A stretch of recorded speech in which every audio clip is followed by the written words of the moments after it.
Dear Father in heaven, I thank you that these are your truths that are going to be shared this morning. I pray for your spirit to bring them to life, that the people that are listening this morning may be able to understand the importance of them and the impact that they are having on all of our lives, that these truths may be relevant to each one of us, Lord, in these solemn, momentous events that have been taking place since 1798. In your precious name, amen. So today we're continuing on with our Bible study of the Apis Bull. And we're going to be reading from a lady whose name is Rachel A. Snell, Watchman of the New Jerusalem. This is a detailed thesis of the first and second Great Awakening. So we're going to look at the line of restoration also, and racism and sexism, and compare it with conservative Calvinist clergy and the leader Jedediah Morse to see how wrong methodology impacted these two Great Awakenings, and also how it impacts all the way down to 1989.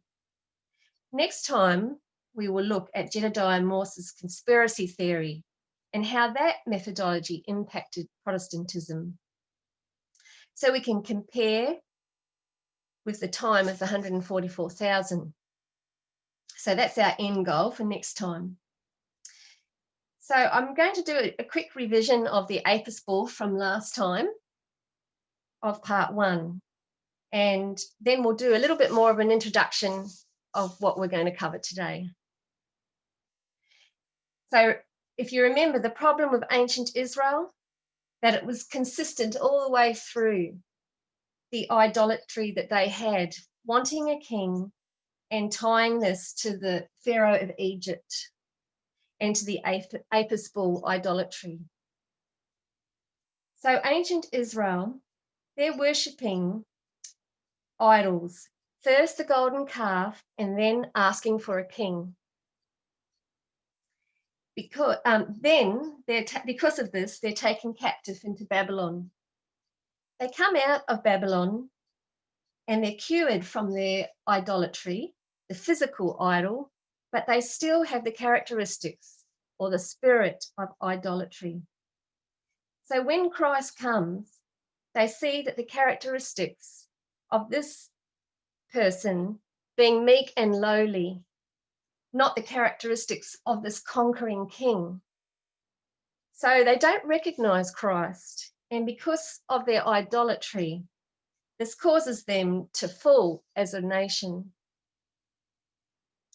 The only way Christ can change their thinking is through parable teaching down here, to show them the true nature of the king and the kingdom in a different light.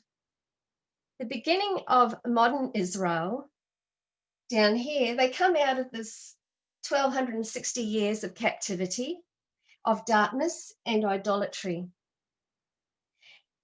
They've lost sight of the Sabbath. And a messenger, William Miller, is raised up to draw them out of apostate Protestantism. So we're going to look into the external events of 1798 today, the end of the first Great Awakening, and then we're going to have a look at the beginning of the second Great Awakening. This is the time period that the Millerites emerged out of. So as we look at the Great Awakening time periods, these external events will enable us to compare and contrast our time with the Millerite time, looking at what idolatry they imbibed in apostate Protestantism, just as the Jews imbibed this idolatry mindset up here. Then we can parallel the Millerite time period with the 144,000 and see what idolatry that we have imbibed.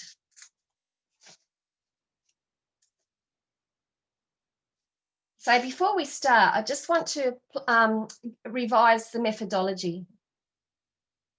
So there's two histories. There's ancient Israel and there's modern Israel. We have a beginning and an end, and we refer to these as the Alpha and the Omega. Ancient Israel, the Alpha. Ancient Israel's in captivity to Egypt and then Babylon. Moses and Joshua lead them out. It's the end of a 400-year time period. It's the end of darkness. They've lost sight of the Sabbath. The Sabbath has to be reinstituted. And they've imbibed idolatry. Ancient Israel, the Omega. The Jewish nation is led out of darkness by John the Baptist and then Christ. The Sabbath is not the test, but they've imbibed idolatry. Modern Israel, the Alpha, the 1,260 years of captivity, the spiritual darkness. They're led out by William Miller and Samuel Snow. They become what we know as the Millerites. They've lost sight of the Sabbath, so the Sabbath has to be reinstituted. Modern Israel, the Omega. There's a 126 years here of spiritual darkness. Then we are led out by Elder Jeff, Tess, and Parminder. And we are called the 144,000. We have imbibed idolatry all the way through. And Sabbath is not the test. At the beginning of ancient Israel, when they come out of Egypt, and at the beginning of modern Israel, when they come out of this 1,260-year period, they have both lost sight of the Sabbath, and it had to be reinstituted, and they've both imbibed idolatry. Now God raises up a people to do a specific work at the end of the world. The purpose is to raise up a people to do that work and to reinstitute the Sabbath. Ancient Israel was drawn out of Egypt and modern Israel out of Protestantism. So we learn about our own history by a couple of means. The end of ancient Israel will tell us about the end of modern Israel. So when we come to the history of ancient Israel, Rome, we want to make a direct parallel connection. Also, at the beginning of modern Israel, this will tell us about the end of modern Israel. What happened for the Millerites is what will happen for us at the end. We should see direct parallels. Once again, we see the end of ancient Israel, Rome, explains the end of modern Israel, Rome, in the time period of the 144,000. So that has nearly reached its fulfillment, the gleaning out that elders Tess and Parminder have brought to us. But now God has been opening up the Millerite time period to teach us about our history. But not just internally, as we're realizing, but a lot of external. The Millerite time period, the Great Awakening. So you can have a look at these Great Awakenings in Wikipedia. And I know that this is just a revision, which is good for us all. In the early 1700s, the first Great Awakening, and there's this huge religious revival in America. So it's remade these churches and how the people view God. It's transformed the whole religious landscape. The Second Great Awakening begins in the 1790s and it goes through the early 1800s. And this happened through camp meetings and travelling ministers, much the same as we are familiar in the way that the Millerites spread the Millerite message. from the 1790s through to the 1830s. This is around 40 years. And then Protestantism died a death in 1840, in the 1840s. So there's this huge revival across the United States of America in the Second Great Awakening. It's fundamentally altered the character of the American Revolution. I'm just going to have a drink of water, excuse me.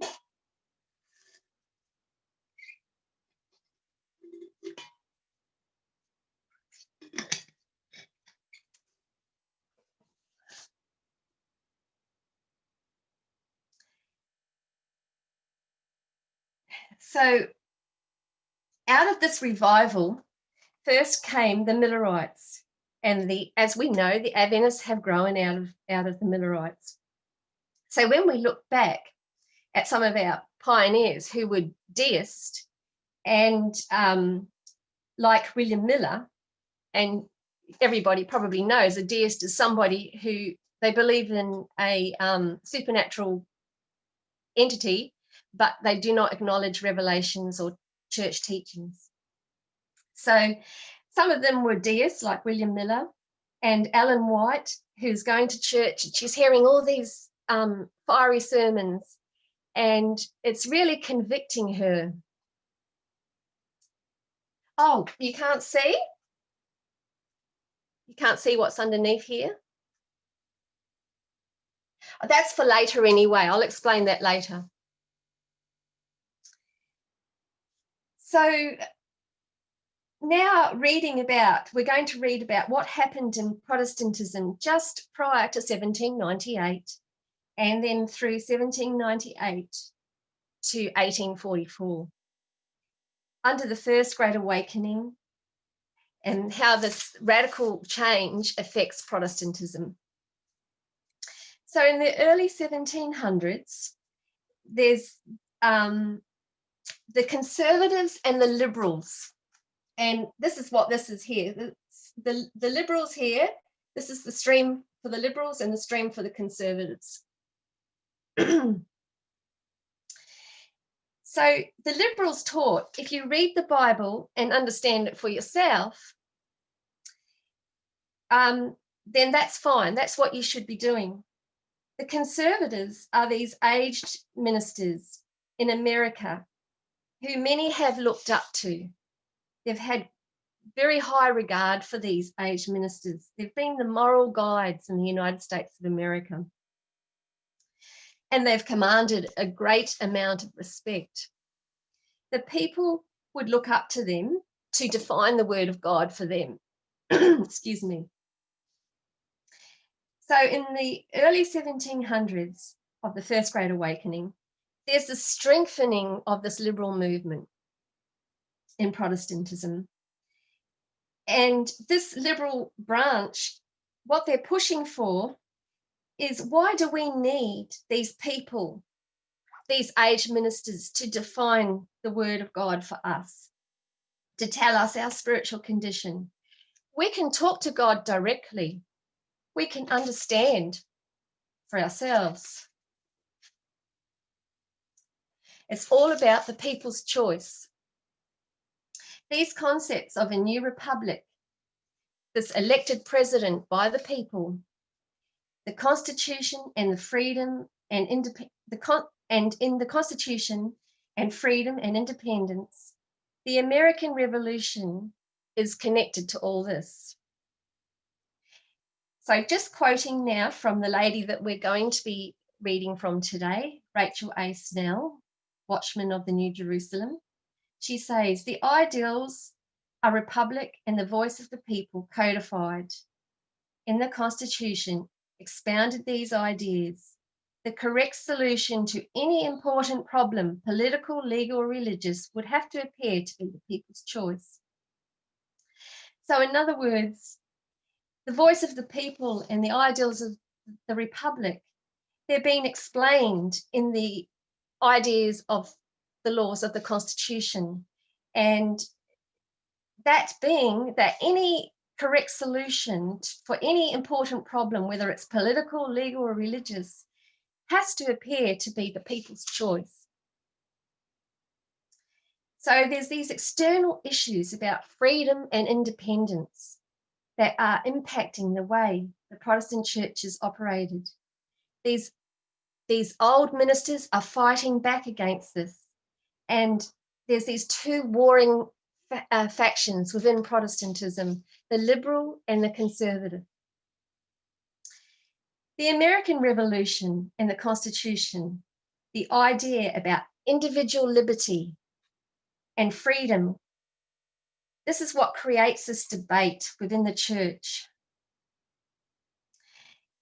This is what is all happening in this First Great Awakening and building as you come to 1798, when we then go into the Second Great Awakening. So there's these two churches that come out of this, two movements, then they're like parallel siblings. One is the Mormons under Joseph Smith and the Millerites under William Miller. So they're actually two direct products. The other churches all change a little bit. They may shrink, and they may have grown and shrunk, but these two were direct products that came out of these Great Awakenings, the Second Great Awakening. And Mormonism was transformed in 1844 when Joseph Smith decided he was going to run for the presidency of the United States. And he believed, you have to forgive my voice today, I've had a bit of a cold. He believed that the American president, its role is dictatorship. And he believed in the combination of church and state. And he believed in this manifest destiny, which is what a lot of them believed in this 19th century time period, which was this, in other words, spiritual Israel was going to inhabit all of the northern of North America, and it was going to be given this mandate of God. It was this new Israel, and it had a purpose, a God-given purpose, to control all of this continent. And I do wonder what would have happened. As I haven't actually told you, he was assassinated, so this prevented him from going any further. But I do wonder if the Millerites had been a time period of success, whether he would have helped culminate that to the Sunday Law and the Second Coming. Although we know the Sunday Law is around the Civil War. Joseph, just continue on.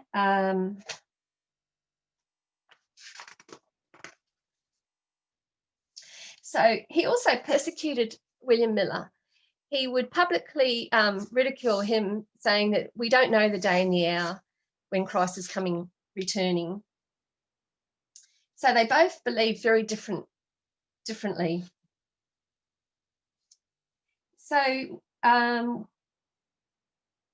we're now going to read from Rachel Snell at the University of New Hampshire, Watchman of the New Jerusalem, Jedediah Morse, the Bavarian Illuminati, and the refashioning of the Jeremiah tradition in New England. So she's written in her thesis, The State of Protestantism in 1798. And there's one specific story that's happened in 1798. Everything else is revolving around that. She will speak about this one specific man who's Jedediah Morse, who is the leader of the conservative faction. So she mentions New England a lot, and this is the northeastern region of the United States, comprising in the states of Maine, Vermont, New Hampshire, Massachusetts, Connecticut, and Rhode Island. It is known for its colonial past, Atlantic coastline, and changing autumn foliage and forested mountains. So it sounds very serene, quite a contrast to this large area that's been inhabited largely of these conservative clergy, these old Calvinist believing people. So begin reading. New Englanders also remembered a long history of trying to meet the public duties required of members in covenanted communities. Generations before the Revolution, New Englanders maintained the importance of cooperative relationship between religion and government, public virtue and public duties, coupled with republicanism and liberalism. These created a volatile mixture. In the New England clergy's interpretation of the state of virtue in American society, the increase in infidelity and irreligion meant the forces of evil were winning. This turn of events was particularly critical to men who entertained dreams of creating a new Israel in the American nation. So they are identifying that the United States is the new glorious land, and they rightly identify this. This is what we also have upheld this belief in our movement. But there is this tension. They've always maintained this cooperation between religion and government. And religion is the public duties, virtue is the religion and public duties is the government. So now we have this time period of the American Revolution, republicanism and liberalism, which is known as what is known as the Republican experiment. It hasn't been proven, because it hasn't been proven that any form of democracy will work. So this creates this very intense environment. Continue reading. They believed millennialism, 1,000 years of paradise on earth before the final judgment. The civil millennialism would perform a large role in the coming revolutionary struggle. Great Britain, as New England's ministers of the revolutionary era, resisted tyranny in God's name, hailed liberty as the virtue of the new American Israel, and proclaimed that in sharing these values with all mankind, America would become the principal seat of Christ's earthly rule. So they have these very high ideals. They believe that Christ is going to come and he's going to rule from America, this principal earthly seat among all mankind. Continue reading. During this period, the inclusion of political events and biblical examples foretelling the forthcoming battle between the forces of good and evil became commonplace in New England sermons. This civil millennialism would perform a large role in the coming revolutionary struggle with Great Britain, as New England's ministers of the revolutionary era resisted tyranny in God's name, hailed liberty as the virtue of the new American Israel, and proclaimed that in sharing these values with all mankind, America would become this principal seat of Christ's earthly rule. So they have they're susceptible to forging this connection between church and state. She's talking about how as I've just read. So several sources influence the development of civil millennialism. First, the conflicts with France renewed anti-Catholic sentiment in America and fit neatly within millennial theory. These perceptions of a massive French Catholic conspiracy were linked directly to an apocalyptical interpretation of history in which the French were accomplices in Satan's designs to subjugate or to bring under control, especially through conquest, God's elect in the New England. So they're seeing these external political events in this very religious frame, and they're seeing that the threat of the papacy and starting to see France and the papacy are both being used as the tools of Satan to undermine these high ideals that America has. Because in this history, they have this near war, and some people call it the Quashy War, but they don't actually go to war, but it's very close. And what happened was in the American Revolution, America aligned itself with France, and it had a loan that it took out from France. But it refused to pay this loan back later on because the government changed from the monarchy to a new government. And the new government was pressuring America to pay them back. And they said, no, we're not going to, because we only owe it to the monarchy. And they're not in rule anymore. Also, they made a treaty with France, and it was to do with trade.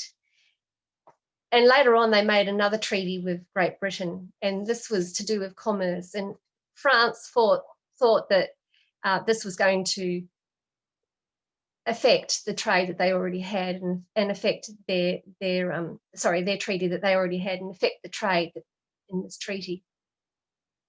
But fortunately for America, French politics changed direction after Napoleon came to power. Continue reading. At the end of the 18th century, there was enormous popular interest in the apocalyptical books of the Bible. So at the end of the 1700s, around 1798, there's this great renewed interest in Daniel and Revelation. Continue reading. This upsurge in the popularity of millennial thought during the early Republic was fueled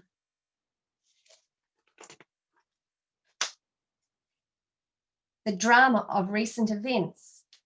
Millennialist rhetoric predicting Christ's return to earth also expanded. Millennialism thrived in dramatic events.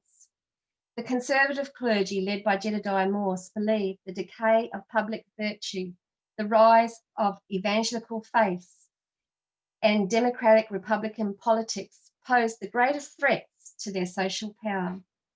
So they're naming three main threats that they see, one being this Democratic Republican Party. They changed their name and became the Republican Party in 1798. But this was the first opposition party to the Federalist. And just to compare their policies, the Federalists, they believed that much of their power was to go into the central government. They had aristocratic attitudes. They had a loose interpretation of the Constitution, and they favoured the upper class at the expense of the common man. In other words, they favoured the rich over the poor. The Republican Party policies, they favoured state rights and a strict interpretation of the Constitution. So these influences are what is threatening the clergy. The rise of this opposition party, the rise of other evangelical faiths, and a problem with morality. So we're just going to have a look now at 1989. Where are we? Down here. So we have this moral majority movement, which Jerry Falwell was one of the main leaders in this. And in this time period, they start to see, they begin to try to bring together the secular and the sacred. And in the New Yorker, titled Church and State, they say, we have left business to Wall Street and politics to Washington. So in other words, now we're going to combine religion and business and the government. Why? Because the fear of the loss of morality in the United States. and the belief that they would lose the influence of these old leaders, and that there's this revival within Protestantism around the 1960s and 70s. So all these influences are going to bring about the decline in the United States, and it would come under the judgments of God for immorality. Reading on, Jedediah Morse was preaching the same thing in the history of 1798. So they have a very similar viewpoint and very similar threats. During the 1790s, Western Massachusetts, I'm sorry, I really can't say that word very well, and Connecticut remained denominated by Orthodox Congregationalists, the conservatives, who significantly outnumbered of clergy than the liberals. Yale College, located in the old Orthodox territory of Connecticut, was a bastion of Orthodox Old Calvinism, and Timothy Dwight, its president from 1795 until his death in 1817, would be a crucial ally to Jedediah Morse during the 1790s. Dwight focused on the social duties of the church.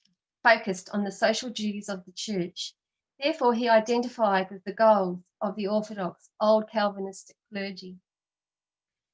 So she's saying that this area that's particularly held by conservatives, that this is what will become Yale University, and Timothy Dwight is the leader of Yale University. And it's much like Liberty University, run here by the Jerry Falwell Sr. and Jerry Falwell Jr. Reading on. From the moment of the ratification, the signing, the formalization of the Constitution in 1789, Dwight, in charge of Yale University, corresponded with fellow religious leaders and stressed the importance of morality. He warned that the new Constitution, however indispensable as a purely negative system of restraint, will neither restore order nor establish justice among us unless it be accompanied and supported by morality among all classes of people. Echoing the arguments of the conservative clergy throughout southern New England, Dwight advocated a public role for the clergy as society's moral monitors. So he's saying that the Constitution, that's fine, and the government, that's fine, but if America wants to be prosperous, it needs to be moral, and that is not the government's role. The government will never be able to do that. That's our job. So there is this working between the political and the religious, church and state. Reading on. In particular, Morse highlighted the social duties of the congregational minister, namely to guard the moral character of society.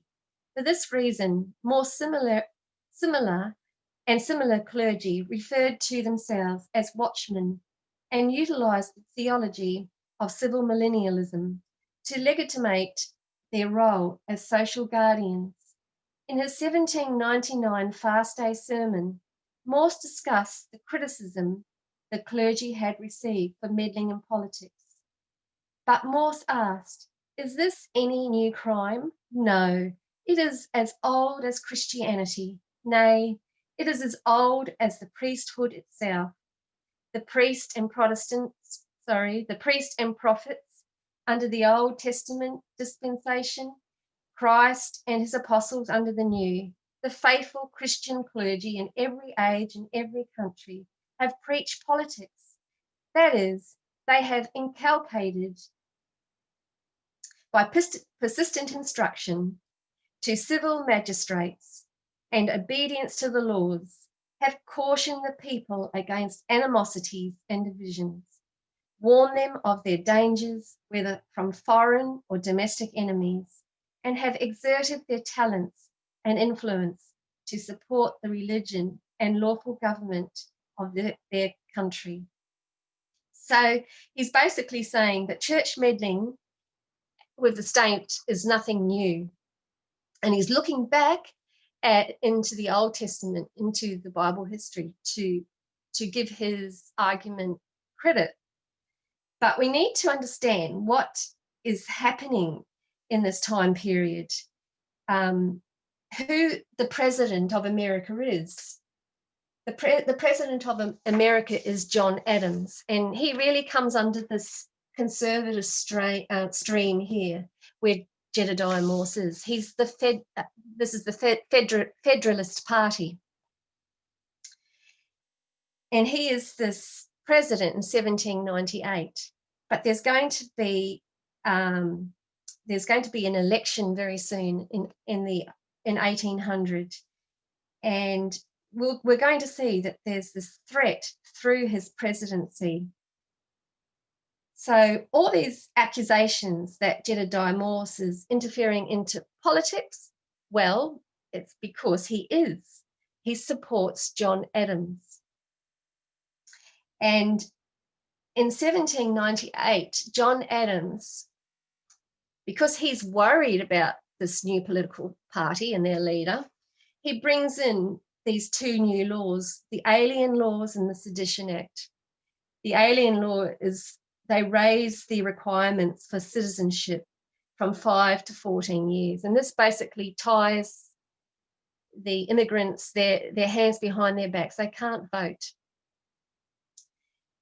among other things. The Sedition Act was made, it was a crime for American citizens to print, utter, or publish any false, scandalous, or malicious writings about the government. But just as a side note,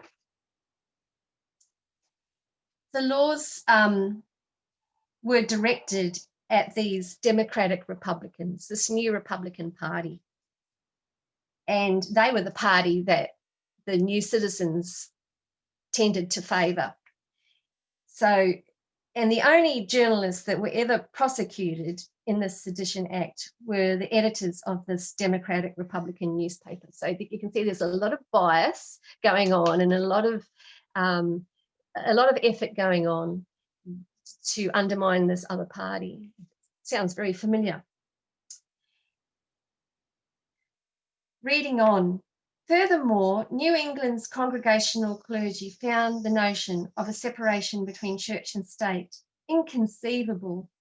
Puritan theology emphasised an intimate relationship between church and state, particularly in the influential doctrine of civil millennialism. Accustomed to their usual role and spurred to greater action by the ideologies of the American Revolution, the clergy hoped to assume a greater role in post-revolutionary American society. During the 1790s, Jedediah Morse sought to enlarge the role of the parish minister. Morse wanted not only to chart the expansion of the new nation, he also wanted to shape it in his major work, The American Geography. He assigned the clergy a large role in maintaining Connecticut's happiness by serving as a check upon the overbearing spirit of republicanism.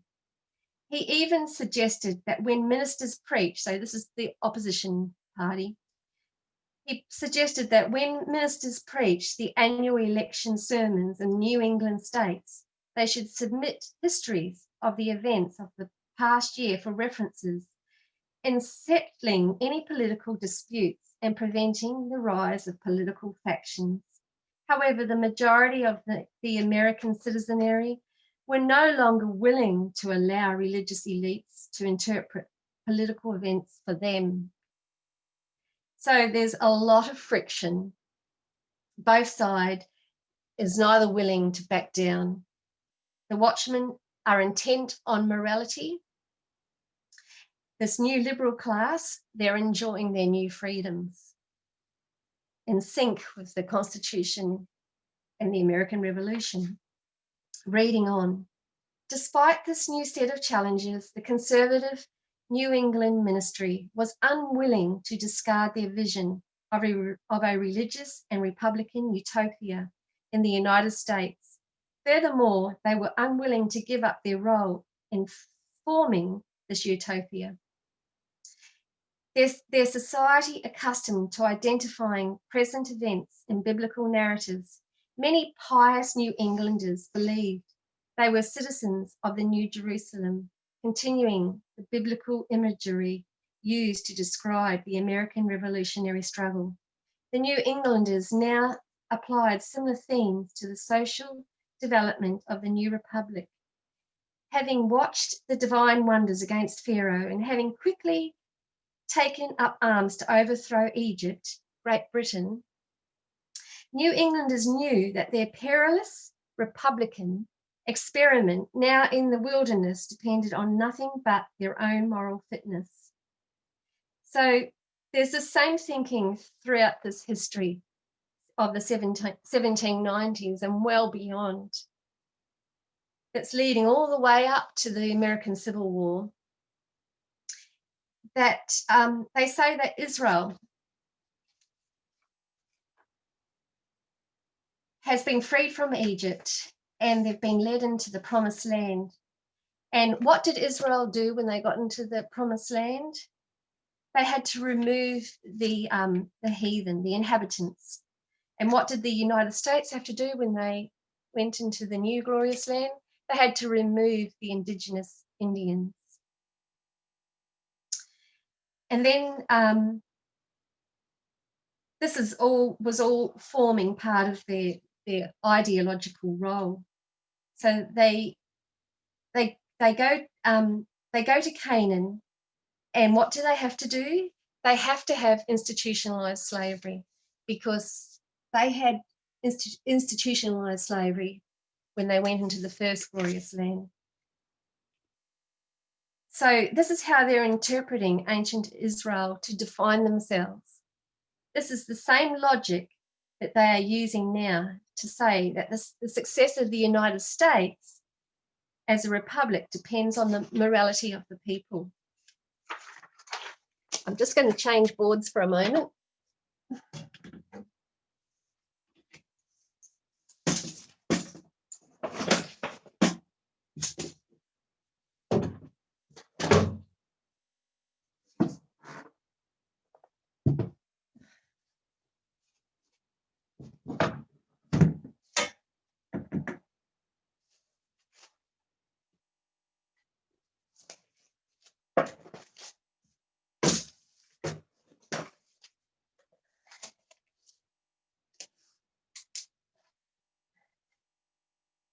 Okay, so just to summarise, there's been a lot happening in this time period.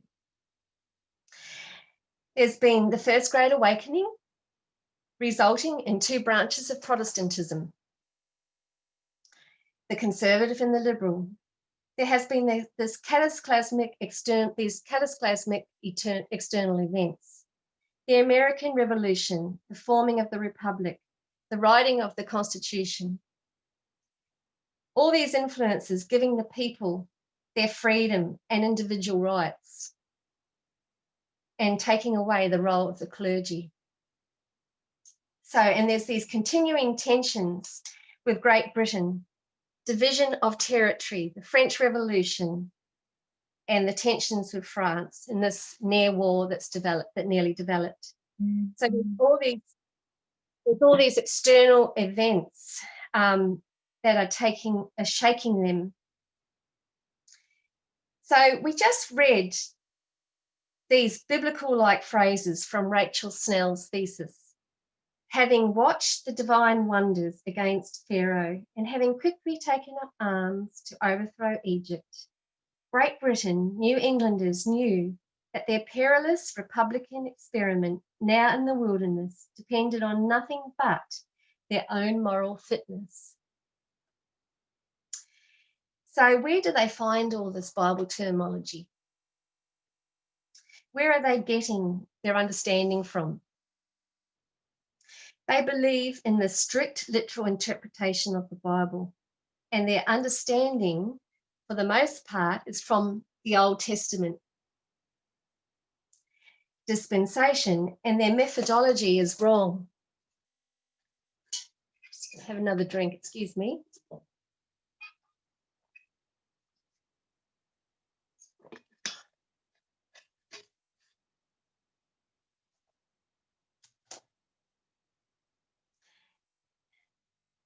So we're going to have a look at this line here, the Alpha and the Omega, this line of restoration.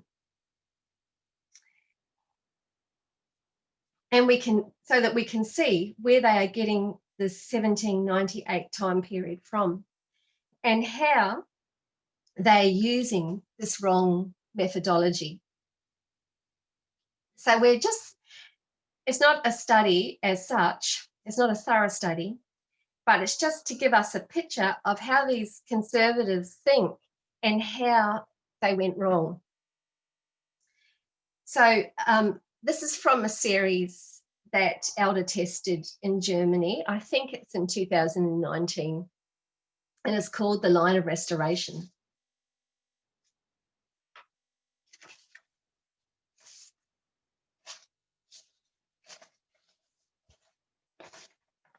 And so, first of all, we have Genesis here, 18 to 28. Noah has 3 sons. He has a future grandson called Canaan, who Noah pronounces the curse of slavery upon. Canaan is the son of Ham, one of Noah's sons. Genesis 9:25, and he said, "Cursed be Canaan, a servant to servant shall he be under his brethren." So Noah curses Canaan. In Patriarchs and Prophets, page 118, Ellen White talks about slavery. And she talks about how this all happened. It was because of God's long suffering. For years, this didn't go into play, but because they became so degraded because of Ham's sin, and it went down the line, eventually he had to remove his long suffering and forbearance, and that was when slavery began. So now we come to this Alpha glorious land here, and you can see it's got 2 parts. It has a beginning and an end, or an Alpha and Omega. Leviticus 25, 35, 38, 45, and 46 says, "Treat your poor well, but make the heathen slaves."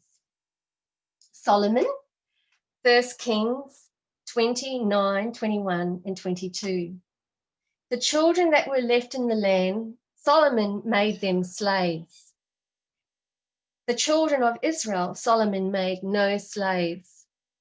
He is following the instruction of God. The glorious land here in the Omega period, we have Paul. Philemon is an escaped slave, and Paul says, "Go back, submit to your master." John the Baptist here, he is baptizing male and female. He is not circumcising males as Abraham is back here.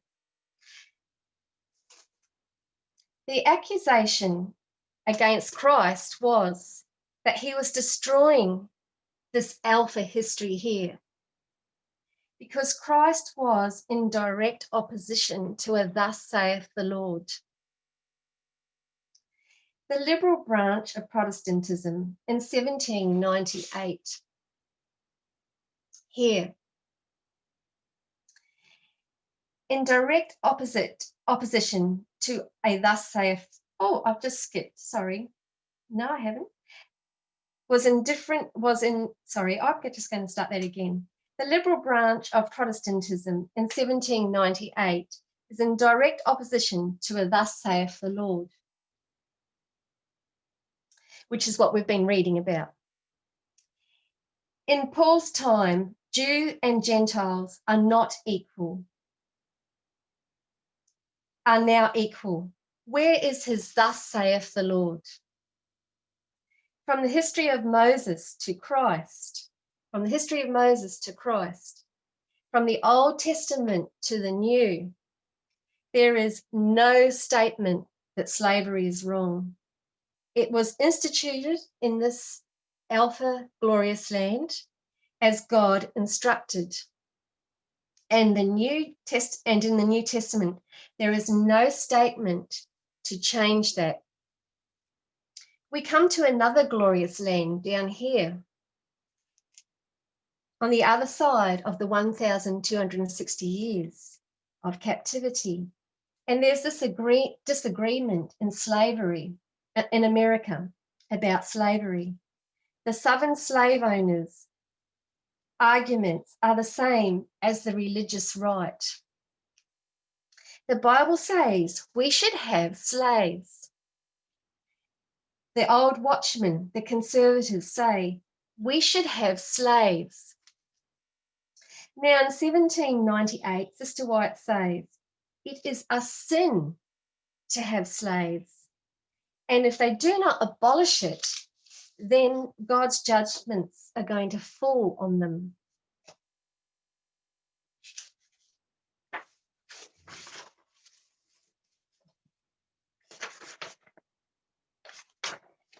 Ellen White says, slavery is a sin, but there's to be no political speeches. There's to be, that they're not to fight for equality, and they're to segregate.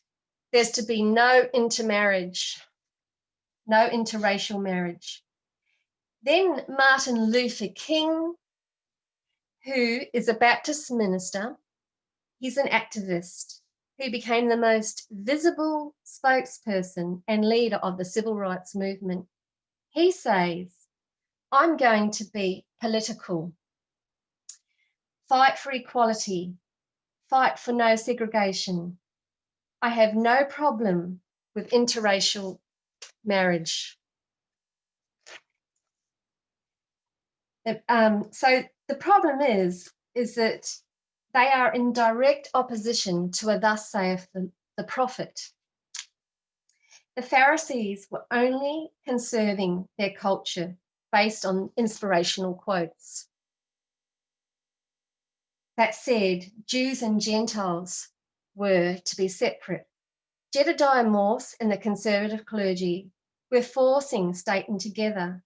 They were only conserving their culture based on inspirational quotes. The religious right in our day, in the history of the Civil War, and in the history of the Civil Rights Movement, all say it's a thus saith the Lord. The Pharisees in the time of Christ said, we do this because it's a thus saith the Lord. Jedediah Morse and the clergy at the beginning of the Second Glorious Land here feel that they have the right to have a moralistic society. Why? Why do they have the right to have a moralistic society?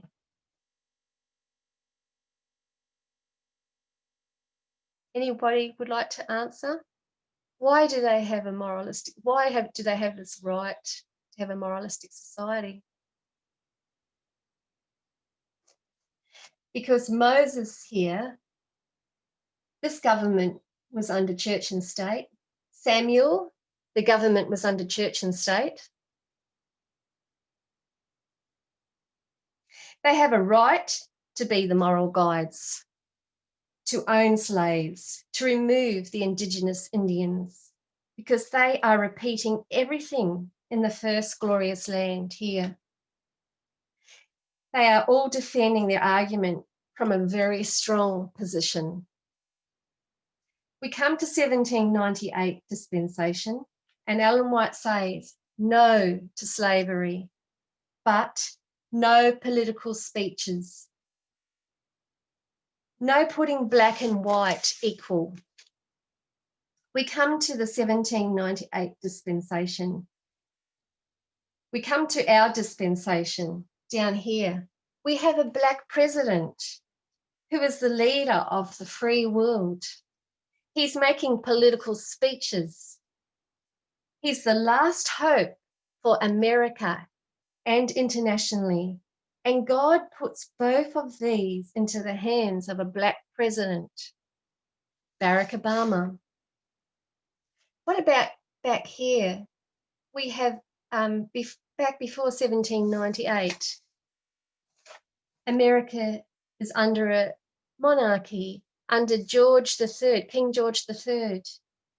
But America wins the war between Britain and America, and now they're under this new republic.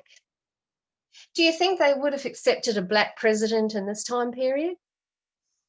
I don't think so. What is the one thing that Barack Obama, that Adventists would think of when we mention Barack Obama? Would anybody like to make a suggestion?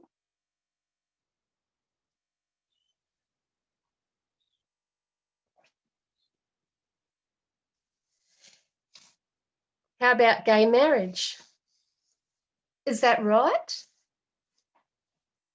Well, back here in 1888, A.T. Jones is in Congress fighting for equal freedoms, the rights of the minority. Why? Why is he doing that? Because he's defending the Constitution. And who is endorsing this? Anybody got a suggestion? Who's endorsing what he's doing? Ellen White. Daniel 2:21. And he changeth the times and the seasons.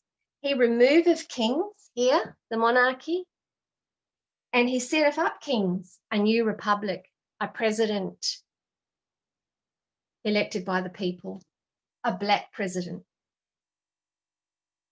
He giveth wisdom unto the wise, and knowledge to them that know understanding.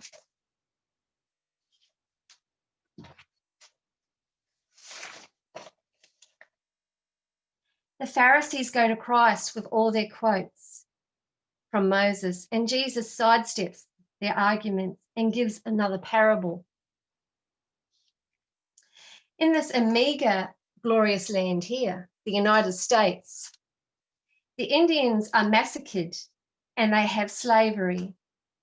And Ellen White says, slavery is a sin. Where is she getting this from? There is no thus saith the Lord by having slavery. She is a woman prophet. What did Paul say back here? He said, wives, submit to your masters. He said, women are not allowed to teach men. What does Ellen White say here? She says, women are to lead, they're to teach, they're to receive equal pay, they're to be part of these Bible schools, men and women. So I'm just going to draw a diagram here. I'm going to bring a fractal from down here, right at the end of Earth's history. And I'm going to place it here. I hope you can see this. So, whoops.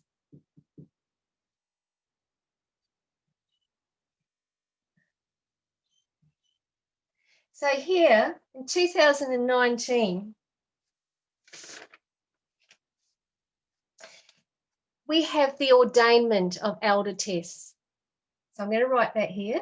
Now this resembles all the, some of the really significant truths that came to light in 2019. I might just rub this out here so I've got a bit more room. So I'm going to put elder Tess here.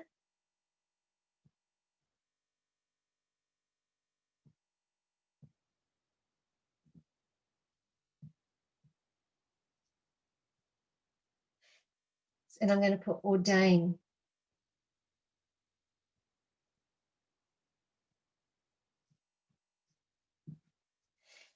So now we have officially ordained elder Tess, and there's two leaders in this movement. Elders Tess and Parminder. What do they stand for?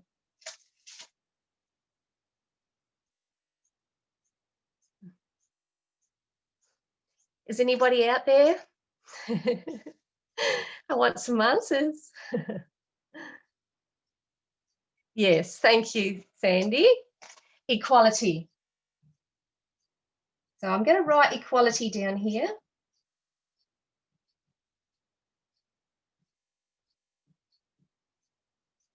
And I'm going to put, because Elder Parminder's name is so long, I'm just going to put P plus P. I hope I'm not offensive doing this.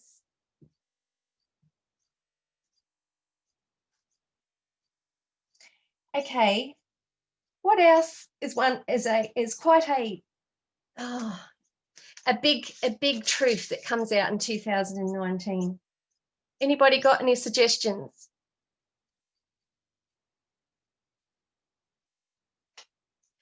The Sabbath. I'll put the Sabbath.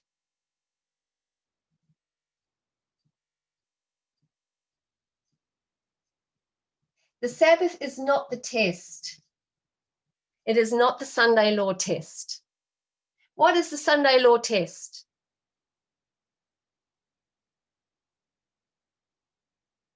This is an easy question.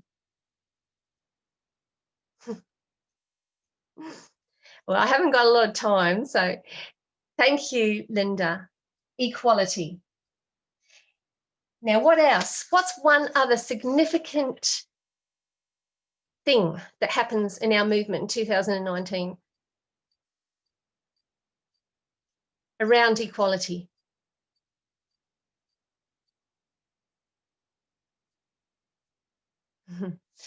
Pants.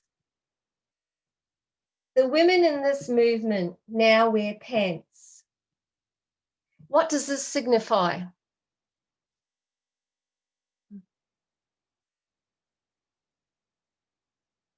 Yes, equality. And what else? Yes, thank you, Troy. Equality. What else is there? What else does it represent? Women are going to work alongside men. So it all stands for equality. So now this is I'm sorry I didn't mention this before, but this is the harvest time period of the priest from 2019. I've written that there, to 2021. We have Concord here, and we have Exeter here. So we have an increase of knowledge, and we have a formalisation. And we are now in the upper room. Upper room.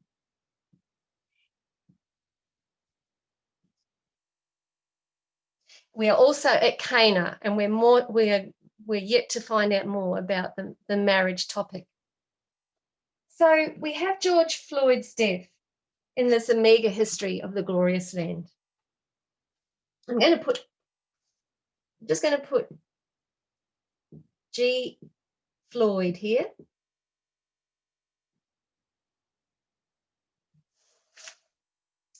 And this goes, there are we have George Floyd's death in the Omega of this glorious land, at this Concord waymark, at this increase of knowledge for the priest. It's also the death decree. So I'm going to put death decree.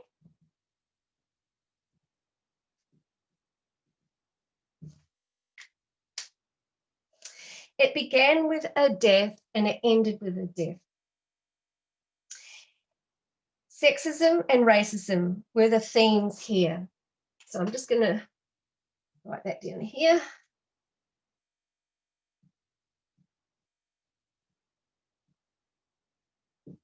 And racism.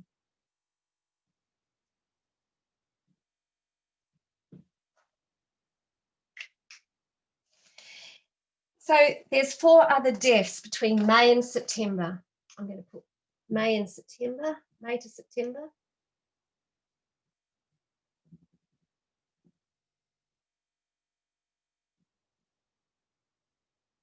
4 deaths.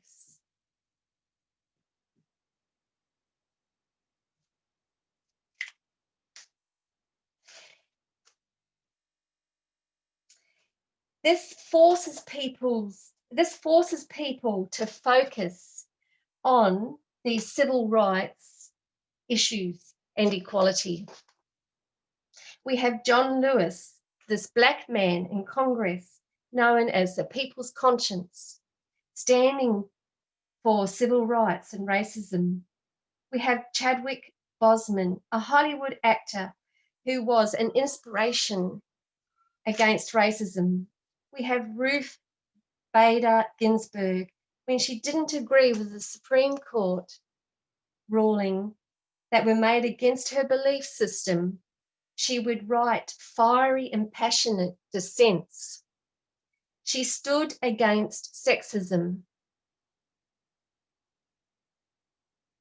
Helen Reedy, a singer, a songwriter, who wrote the song, I Am Woman.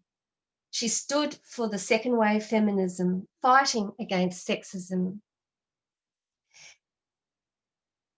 It just so happens that Helen Reedy died the same day that President Donald Trump had his presidential debate. The Proud Boys, and he tells the Proud Boys, a far-right, neo-fascist and male-only political organisation, to stand back and stand by. When the protection of human laws shall be withdrawn from those who honour the law of God, there will be in different lands a simultaneous movement for their destruction. As the time appointed in the decree draws near, the people will conspire to strike in one night a decisive blow which shall silence dissent and reproof.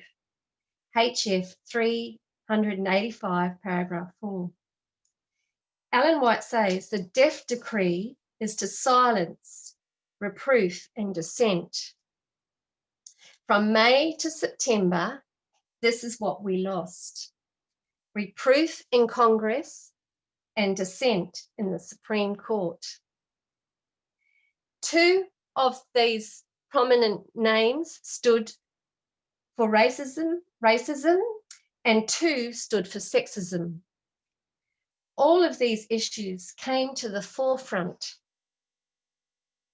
here on the line of restoration. Where is the thus saith the Lord? Where is the thus saith the Lord for all of this? Has somebody got an answer? What are you thinking? I'm just going to write priest here.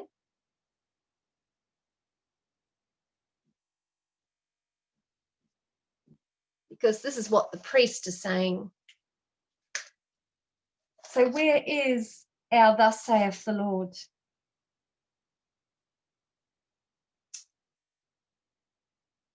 It's a fulfillment of prophecy.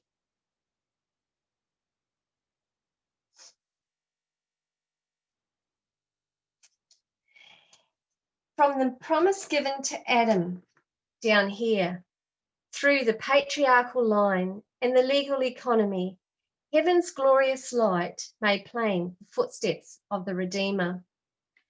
Seers beheld the star of Bethlehem, the Shiloh to come, as future things swept before them in mysterious procession. In every sacrifice, Christ's death was shown. In every cloud of incense,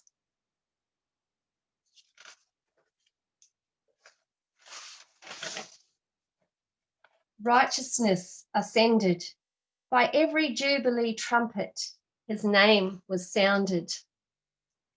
In the awful mystery of the holies of holies, his glory dwelt. So his name is sounded down through here. This is the great jubilee, this, when everything is returned to its rightful owner. His name is sounded through these events. Daniel 2:21. He removeth kings and sitteth up kings. He giveth wisdom unto the wise, and knowledge to them that know understanding. Would we say John Lewis had understanding and he was given knowledge? Would we say that Ruth Bader Ginsburg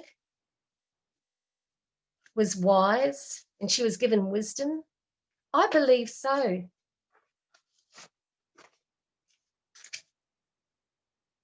So we can see God's footprints all the way down here, right down to the end of the Omega, glorious land.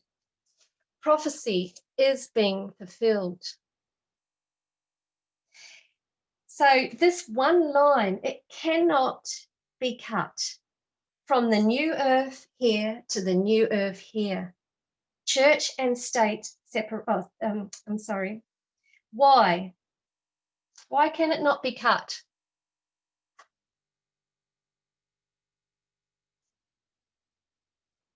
Any suggestions? It's an easy one.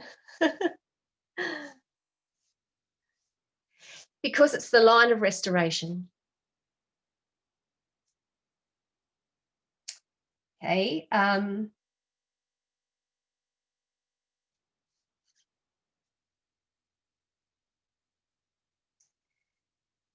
So if you do, what happens to equality?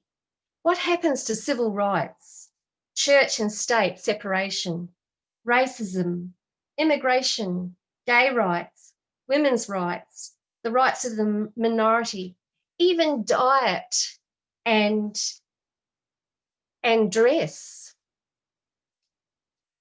So now, changing the subject for a moment, Ellen White is going to talk about the condition of Adventism, and she is going to quote from Revelation chapter 3, the message to Laodicea. Mark the following words: because thou sayest, I am rich and increase with goods, and have need of nothing, and knowest not that thou art wretched and miserable and poor and blind and naked. Here is represented a people who pride themselves in their possession of spiritual knowledge and advantages. Faith and Works, page 83, paragraph 1. So when they say we are rich and increase with goods, what do they believe they are rich in? What do they believe they are rich in? Spiritual knowledge and advantages. We have the writings of the prophet. We have the writings of our prophet Moses. We have Moses. We have Abraham. We have the pioneers. We have William Miller. We have our prophet Ellen White. We uphold her. We love her.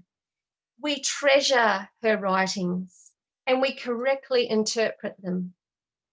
Let's keep reading. Here is represented a people who pride themselves in their possession of spiritual knowledge and advantages, but they have not responded to the unmerited blessing that God has bestowed upon them. They have been full of rebellion, ingratitude, and forgetfulness of God, and still he has dealt with them as a loving, forgiving father deals with an ungrateful, wayward son.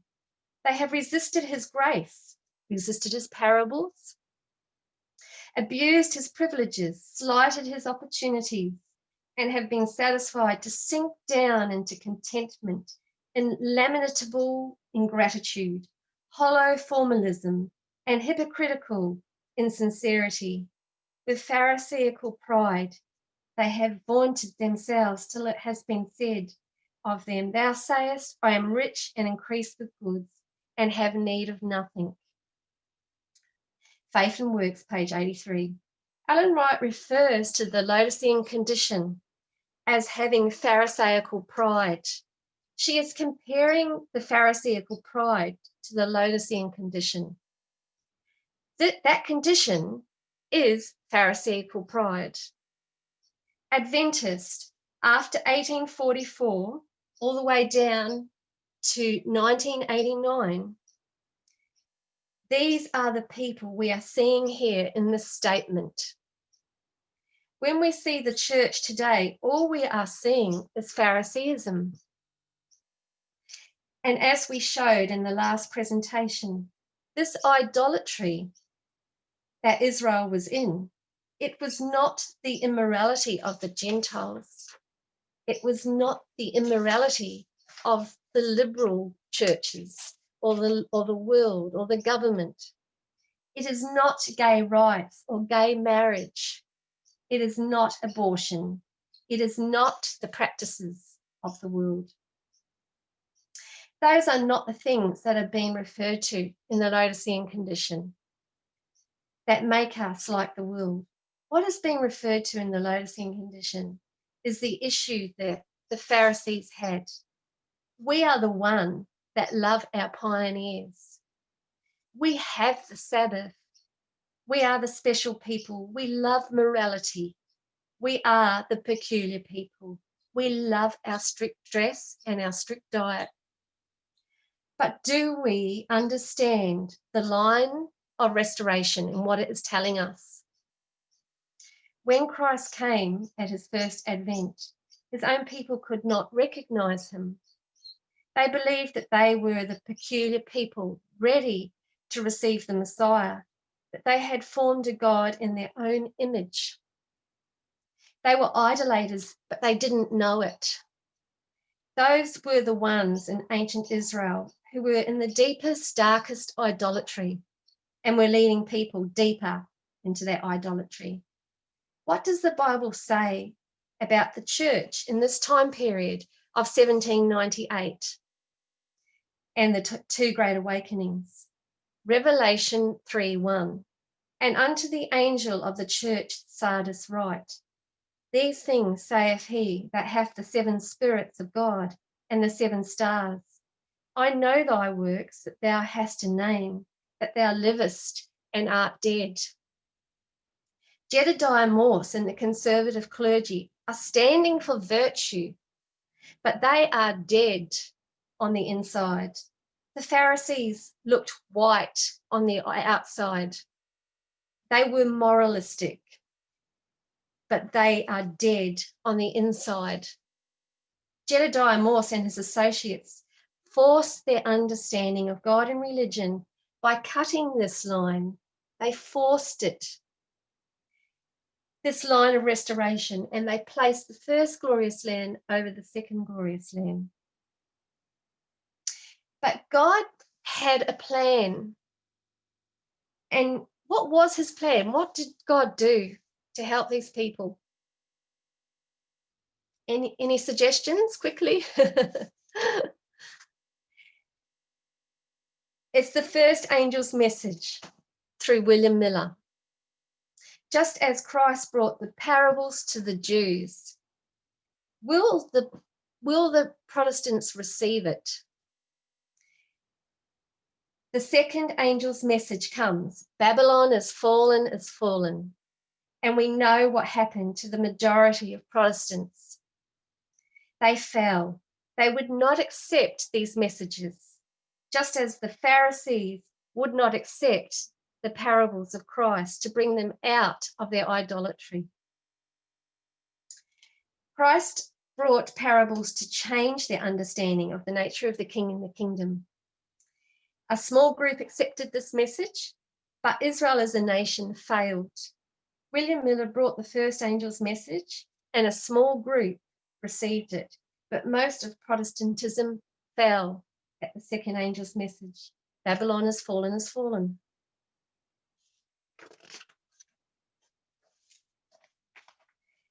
So Spiritual Gifts, Volume 4, page 236. God sent his professed people a message that would have corrected the evils which separated them from his favour. A state of union, faith, and love had produced among those who from every denomination in Christendom received the Advent doctrine. And had the churches in general accepted the same truth, the same blessed results would have followed. But Babylon scornfully rejected the last means which heaven had in reserve for her restoration. And then With greater eagerness, she turned to seek the friendship of the world. So just to summarize, we looked at ancient Israel and we saw their idolatry. We have been reading about this time period, 1790s to the 1840s, these two great awakenings, and the two movements that have come out of the Second Great Awakening, the Mormons and the Millerites. We got a view of the intense environment because the two warring fractions, the old Calvinistic clergy against the liberal movement being a reflection of the new republic and the American Revolution voiced in the laws of the Constitution. Jedediah Morse and associates responded to the external events of a near war with France and three main threats: a new opposition party, the rise of other Protestant denominations, and an increase in immorality. Next time, we will continue to read Rachel Snell's thesis and see the continued escalation of this fight within Protestantism and the determination of this one man, Jedediah Morse, to keep the role and status of the clergy. We will look at a conspiracy theory and see how he used a conspiracy theory for his own benefit. We will also continue to look at the 1798 time period and parallel it with our dispensation down here, the 144,000. This methodology will show us the idolatry of Adventism. But before we go, I just wanted to share a couple of things. This rhetoric, the government is immoral. We must bring church and state together, or the United States will come under God's judgments. It comes from conservative Protestantism, as we know. And it travels all the way from 1798 time period down to 1989, when God brings Jeff Pippinger and the first angel's message. This time, it is not brought to the Protestants, but it is brought to the Seventh-day Adventists, who have been imbibing this theology and are in this Laodicean condition. But once 1989 begins and God brings this message through Elder Jeff, has this enabled us to come fully out of Laodicea? Has it? Any answers? No. In 2018, no. Thank you, Lynn. No. In 2018, Elder Tess brings the Midnight Cry message. And now there is this cutting out of this Laodicean condition that is still among us. The line of restoration represents all these issues taking place in this cutting out. So just a few questions to think on. Were you brought up to think rich are better than poor? White is better than black. Men are better than women. Boys are better than girls. People with perfect features are better than those who don't. Heterosexual is better than gay people. Some Christians within Christianity are better than others, more moral.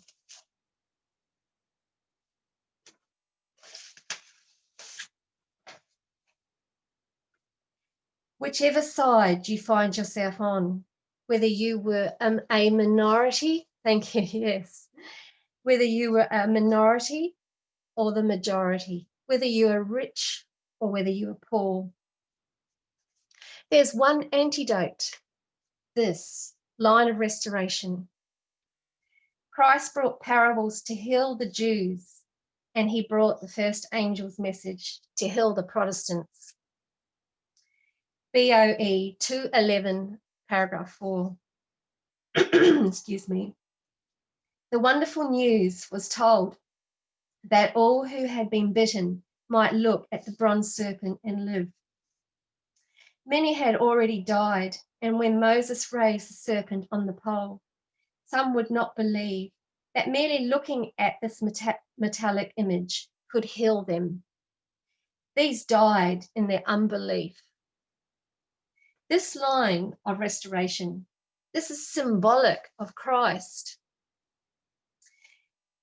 From the promise given to Adam, down through this patriarchal line, the legal economy, heaven's glorious light made plain the footsteps of the Redeemer. Those footsteps, they go all the way from Eden to Eden. And as this quote says, the great Jubilee, when it sounded, when that Jubilee trumpet sounds, it sounds with his name. And everything is restored to its rightful owner. Well, we are the rightful owners, aren't we? All this has to be restored to us and to the world, to the Levites. So Mark 16, 17 and 18, the promise, in my name they shall lay hands on the sick and they shall recover. So there's many hands within this line of restoration. And the hand has 5 waymarks with 4 dispensations. So we place these all in this line of restoration, and which Elder Tess has brought to us. So she has brought us this line of restoration, and there are many thus saith the Lord's on this line, is there not? There are many thus saith the Lord's. So thank you for listening. It's been a long presentation, so I hope you benefited. Shall we pray? Thank you so much. Let's pray. Dear Father in heaven, thank you for the message that you have for us, the priests. Thank you that we are privileged to receive this and what it means, not just as a movement, but individually, the healing, the recovering that you promise is taking place, and that you will prepare us, Lord, to go forth with this message to the Levites and then to the world. I pray, Father, your blessing now on Sister Terry as she takes the next message, and that you'll bless each person that's here today. In your mighty name, amen.